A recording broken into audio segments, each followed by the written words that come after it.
15 سپارہ یو باندې شلم رکو سورہ کہف نهم رکو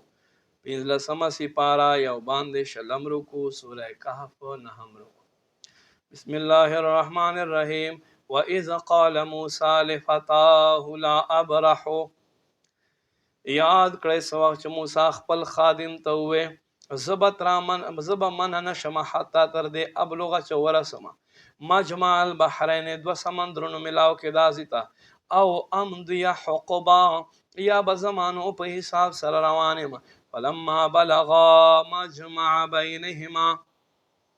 پس وخت چې دوی د دواړو دریابونو یو ځای کې دات زیته ورسېده نسی حوتهما دوی دواړو خپل ماهی هیر کړو فتخذ سبیله فی البحر سربا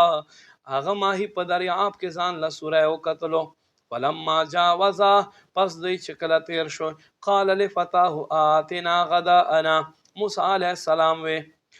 اغنو جوان تراوړه زمونږ سحر والا ډوډۍ لقد لخینا من سفرنا هذا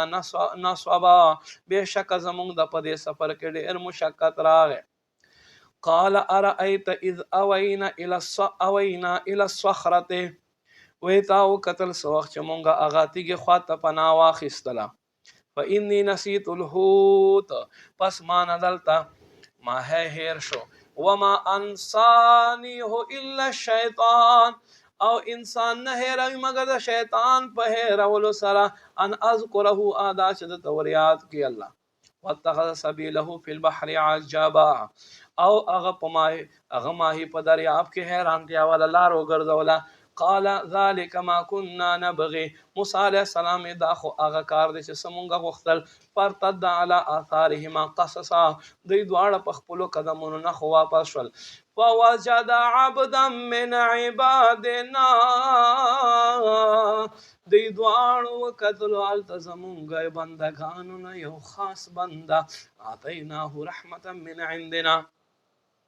چې هغه ته مونږ خپل جانب رحمت ورکړی وعلمناه من لدنا علما او هغه ته مونږ خپل جانب علم لدونی ورعطا کړی قال له موسی هل اتبعك على ان تعلمني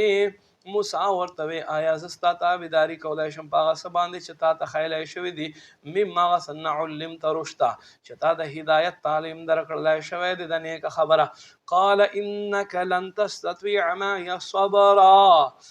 الله بنده ورته وی هرگز تو ما سره نشي پاته کېدی په صبر کولو وکیف تصبر او څنګه به ته صبر کوې على ما لم تحط به خبرا فاغه سره چې کومې خبرې ته علم نه وي محیط قال ستجدني ان شاء الله صابرا ویان قریب کا الله خو خشیت ما صابر پیدا کې ولا اعصي لك امرا او په یو کار کې بستا حکم خلاف نظم قال فان اتبعتني اکس ورته وی کته زما تابعداري کوي فلا تسالني عن شيء پس تمانه د یو شیز هم تپوس مکوا حتا احدث لك منه ذکرا تر دې چې زتا ته په خپل باندې د هغه شی ذکر وکړم